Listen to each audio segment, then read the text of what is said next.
Titanic Rising is an album with such presence and command that on first listen it feels like the most important record of the decade, which it probably isn't, but less controversially it might be the musical highlight from 2019.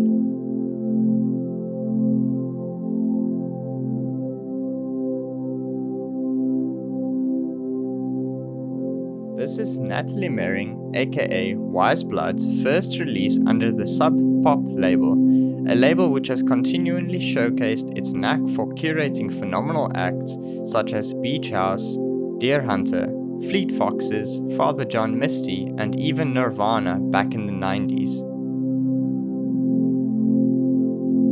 She has, of course, built up a pretty varied discography up until this point, having released 3 albums prior and performed in other groups, namely Jackie O Motherfucker and Nautical Almanac. Despite being released on April 5, Titanic Rising already felt like an immediate Album of the Year material. In fact, it shot to the top of my personal list and prompted me to listen to as much albums from this year as possible, and yet it has maintained its top position. Merring's previous release, Front Sea to Earth, provided a sonic precursor to Titanic Rising, both in style and in use of influences, but the latter really is a step up in quality and overall vision. The production feels a lot more refined and more slick than its predecessor, which might not just be attributed to Merring's artistic growth, but also a recruitment of Jonathan Rado on production duties.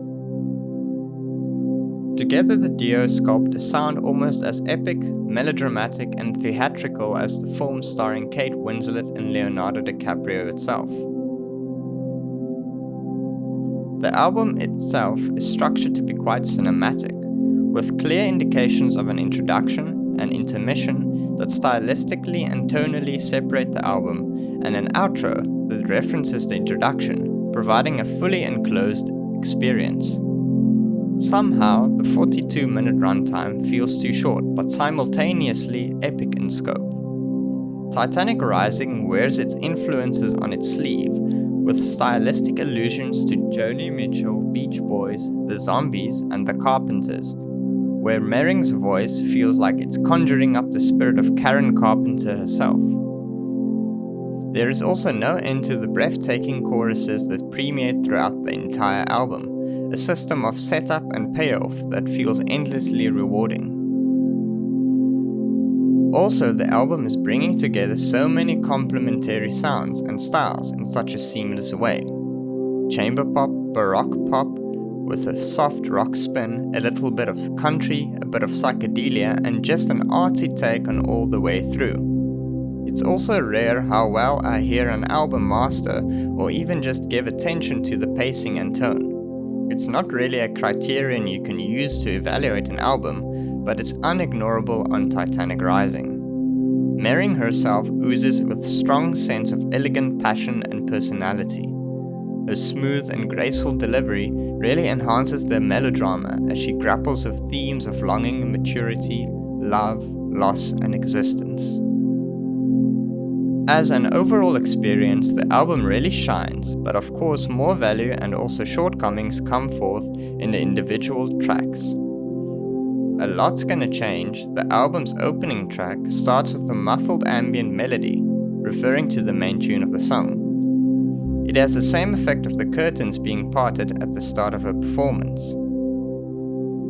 With the opening line, Merring immediately establishes that longing of childhood and that melancholy that comes with maturity.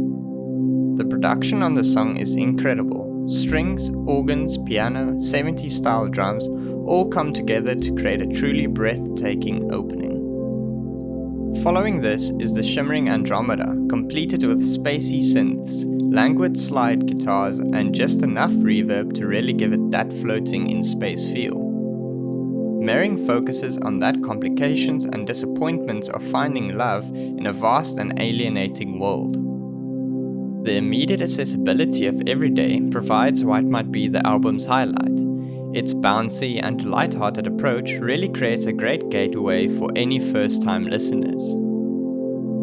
It's also the point where the album's 70s influences hit a high, which is ironic since the song is allegedly about online dating. Something to Believe, another fantastic ballad that builds to a towering chorus without testing the listener with a drawn-out build-up. It also closes off the first half of the album, which is well-planned placement since a slight sign of a formula starts to become apparent. The title track provides a tangible midpoint for the album, creating an atmosphere evocative of the front cover itself. This is then succeeded by Movies, which builds off of the tone of its predecessor. Movies is probably the album's most patient track, with a build-up that creeps up to the listener instead of dropping in on them suddenly. Stylistically, it really stands out from the rest of the tracklist. It leads more in the direction of melodramatic synth, with Merring's voice bleeding into the instrumentation at times. As beautiful and powerful as it is, personally it is a bit of a dip in the album's experience, which might be due to the lack of a satisfying catharsis. Mirror Forever builds off from the more synth elements of Movies, as well as continuing the darker atmosphere. Structurally, the progression is more drawn out, creating another rewarding listen. Wild Time truly steals the show with the best progression of the album, with a more linear approach and chilling climax.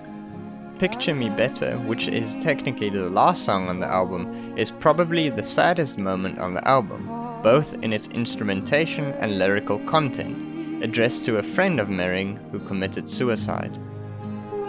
The album finally ends with Nearer to Thee, where the title is a reference to the last song that was allegedly played on the RMS Titanic by the string quartet, which also explains the track's string instrumentation.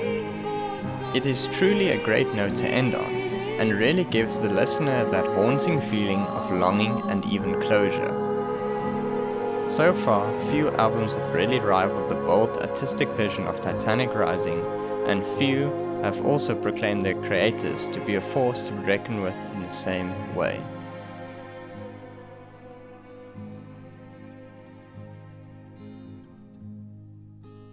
Picture us better. We found